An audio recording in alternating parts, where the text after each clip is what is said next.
இல்ல நீங்க 69ல வந்து அதுவரையும் திமுகங்கிறது வந்து ஒரு மொழி சமூக நீதி அப்படிங்கிற பயணிப்புல அண்ணா அவர்கள் இருக்கிறவரையும் 69க்கு அப்புறம் அது கொஞ்சம் கொஞ்சமா வந்து ஒரு குடும்பத்தின் பிரைவேட் லிமிடெட் கம்பெனி ஆகப்பட்டது. அதனோட உச்சம்தான் புரட்சித் தலைவர் எம்ஜிஆரை வந்து நீக்கினது.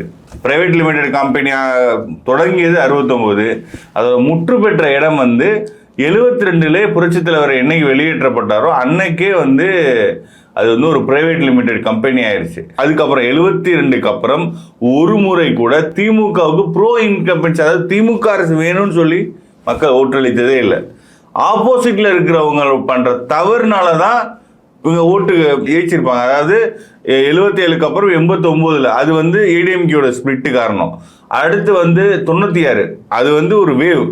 அப்போ வந்து ஒரு 91-96ல ஒரு கடுமையான ஆன்டி இன்கம்பன்சி, சிட்டிங் சிஎம்ஏ தோக்குற மாதிரி ஒரு ஆன்டி இன்கம்பன்சி, அது வந்து ஒரு டெட்லி வேவ்.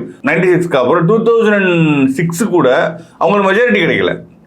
நீங்க 2006க்கு அப்புறம் 2021 வரையும் 25 வருஷத்துல 1996 அது வந்து வேவுக்கு அப்புறம் 2006ல இருந்து 2021 வரையும் எந்த எலெக்ஷன்லயுமே திமுக மெஜாரிட்டி கிடையாது.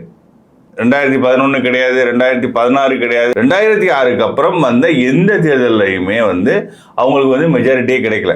அது 96க்கு அப்புறம் அப்படி நம்ம போட்டோம் 20 வருஷமா, 96க்கு அப்புறம் 20 வருஷமா எந்த தேர்தலையுமே இந்த சட்டமன்ற தேர்தலில் அவங்க மெஜாரிட்டி இல்லை. காரணம் என்னன்னா திமுக அரசுங்கிறது வந்து ஆப்போசிட்ல இருக்கவங்க ஏதாச்சும் ஒரு மனுமெண்டல் பிளண்டர்ஸ் பண்ணாதான் அவங்க வந்து பவருக்கு வர முடியும். ப்ரோ இன்கம்பன்சி கிடையாது. அதுக்கு அடிப்படையான காரணம் திமுக ஒரு private limited company, DMK first ஃபேமிலியோட ப்ராப்பர்ட்டி. அது ஒரு ஜனநாயக இயக்கமே கிடையாது.